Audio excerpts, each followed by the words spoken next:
Queridos, hoje nós vamos estar meditando sobre um casal tão importante, tão especial, que jamais poderíamos deixar de citar. Está lá em Mateus, no capítulo 1, de 18 a 25. É sobre José e Maria. E por isso vamos meditar no tema pais submissos, filhos vocacionados. Entre tantas famílias, não é, que conhecemos na Bíblia, das quais nos inspiram e aprendemos várias lições que nos enriquecem e nos levam a refletir sobre coisas tão relevantes e que nos despertam para levarmos mais a sério o compromisso da paternidade, nós não poderíamos deixar de falar sobre este casal que Deus escolheu para cuidar de Jesus, o seu Filho unigênito, enviado aqui na terra para nos resgatar e nos salvar do pecado. Deus, o único que age de maneira sobrenatural e milagrosamente, enviou então o seu Filho, nascendo através de Maria, a qual recebeu a mensagem do anjo Gabriel, de que ela daria à luz uma criança, a qual teria o nome Jesus. Cumprindo assim a profecia lá em Isaías 9, verso 6. Porque um menino nos nasceu, um filho se nos deu, o governo está sobre os seus ombros, e o seu nome será Maravilhoso Conselheiro, Deus Forte, Pai da Eternidade, Príncipe da Paz. Sim, aprendemos várias lições. Uma delas é ouvir e submeter-se à voz de Deus. E entrando o anjo aonde ela estava, disse: alegra-te, muito favorecida, o Senhor é contigo. Maria, não temas, porque achaste graça diante de Deus. Eis que conceberás e darás à luz um filho, a quem chamarás pelo nome de Jesus. Este será grande, chamado Filho do Altíssimo. Deus, o Senhor, lhe dará o trono de Davi, seu pai. Ele reinará para sempre sobre a casa de Jacó, e o seu reinado não terá fim. Se encontra em Lucas 1, 28 a 33. Outra lição é sobre disposição e submissão. Em Lucas 1, do capítulo dos versos 34 a 35, dizem: Então disse Maria ao anjo: Como será isto, pois eu não tenho relação com homem algum?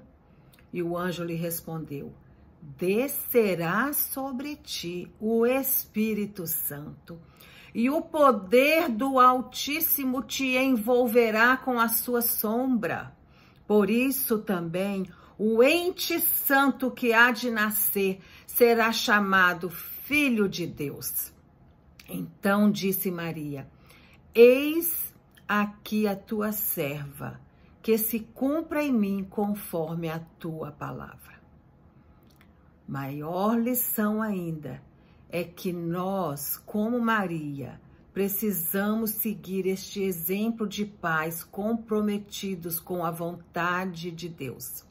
Como todos nós sabemos, durante a gravidez de Maria, depois do nascimento de Jesus, aquele casal tão jovem, simples, de uma pequena cidade de Nazaré, escolhido por Deus, passou por grandes provações, desafios. Foi um casal escolhido mesmo e que ficou ali algo para nós imaginarmos. Um casal de tão grande e sincero amor que tinha um pelo outro, a ponto de suportarem e superarem juntos discriminação, privações, humilhações perante a comunidade e até riscos de serem mortos e perderem seu filho ainda criança. Todos nós devemos ser pais com propósito e o casal com o mesmo propósito. Maria e José decidiram obedecer a Deus. Sim, é uma decisão. Obedecer é decisão. Juntos andaram na mesma direção e visão, no mesmo objetivo, no mesmo propósito. Confiaram plenamente nas promessas de Deus. um lar abençoado por Deus. O seu lar é abençoado?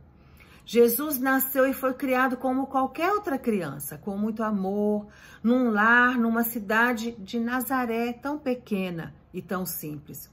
Ele crescia ali, mas não somente na estatura, mas em sabedoria e graça diante de Deus e dos homens. Lucas 2, verso 52.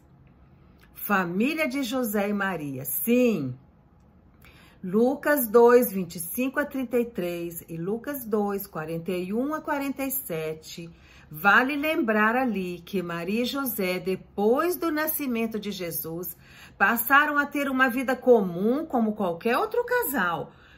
Com certeza foi naquele lar uma criança diferenciada. Foi Jesus. E que crescia de maneira extraordinária e sobrenatural no meio daquela família. E também dos vizinhos da cidade de Nazaré. Jesus, ainda criança, foi apresentado ao Senhor. Você já apresentou seu filho a Deus? Conforme a lei e mandamentos, todo primogênito naquela época deveria ser consagrado a Deus. Então Maria e José foram levar Jesus ainda criança para ser apresentado. Simeão, um homem cheio do Espírito Santo, vendo aquela criança no templo, tomou-a nos braços e recebeu a revelação do Espírito Santo e disse: os meus olhos já viram a tua salvação. Jesus, aos 12 anos, surpreende seus pais. Como de costume da época, anualmente iam ao templo da festa da Páscoa, em Jerusalém. O menino Jesus, que já tinha seus 12 anos, e aí, terminando os dias da Páscoa, permaneceu em Jerusalém, sem que seus pais soubessem. Estes, na caminhada de volta para casa, por um dia, sentindo a falta de Jesus, voltaram para Jerusalém a fim de procurá-lo. 3 dias depois, o encontraram no templo, assentado no meio dos doutores da lei, os interrogando acerca das escrituras sagradas. E todos o ouviam e muitos se admiravam de sua inteligência e sabedoria.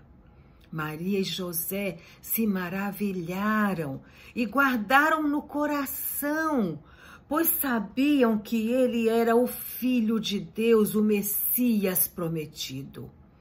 Quão grande privilégio!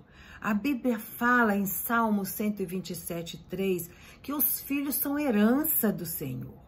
Eles são os presentes mais preciosos que recebemos de Deus.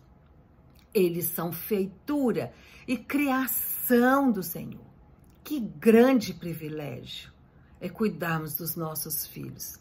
Maria e José também tiveram o maior privilégio de receberem a graça de poderem participar da educação de Jesus na sua infância, na sua adolescência e na sua juventude. Um lar escolhido por Deus. Imagina um lar cheio da graça e da presença plena e real de Deus. Na Bíblia, não descreve muito sobre como foi a infância, a adolescência e a juventude de Jesus, mas mostra claramente como foi a sua educação em 3 fundamentais dimensões. Lá em Lucas 2:52 novamente. E Jesus crescia em estatura, na sabedoria e graça diante de Deus e dos homens. José era carpinteiro e, com certeza, como era uma família muito simples, Jesus ajudava José e trabalhava ali. Portanto, podemos entender que ele tinha uma profissão, ele tinha um trabalho. Então, vamos lembrar aqui agora sobre a importância do ministério e vocação.